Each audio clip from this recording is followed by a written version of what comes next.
Alors, moi j'ai une saga qui s'appelle Ciel sans étoiles. C'est une saga en 4 tomes.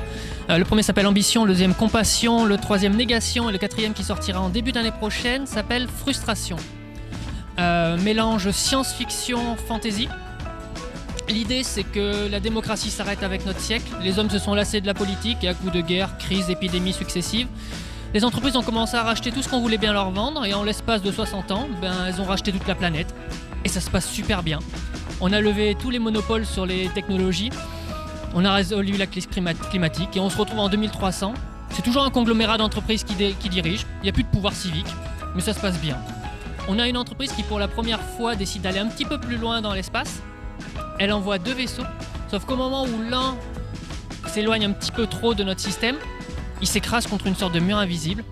Et au moment des investigations, quand un spationaute va pour la première fois toucher cette surface invisible, elle va se répandre et on va se rendre compte en fait que notre système solaire en fait est une gigantesque prison et qu'on peut pas le quitter.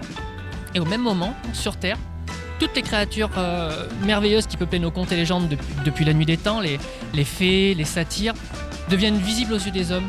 Elles ont toujours été là, dissimulées par une sorte de voile, et elles ne comprennent pas pourquoi soudainement elles sont visibles. Et on va suivre une mécanicienne qui est dans le 2e vaisseau, obligée de revenir sur Terre parce qu'elle ne peut pas poursuivre sa mission, même si elle a un tempérament plutôt badass, ça va être très compliqué pour elle parce qu'elle découvre une planète qu'elle ne connaît plus.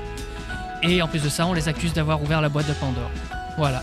Donc j'ai essayé de décrire une société un peu différente de la nôtre, avec des enjeux un peu différents, à travers le prisme de l'anticipation. Ça permet d'avoir une certaine liberté, tout en ramenant un peu de merveilleux, parce que ça a toujours été un monde qui me plaît, le monde de nos contes de notre enfance.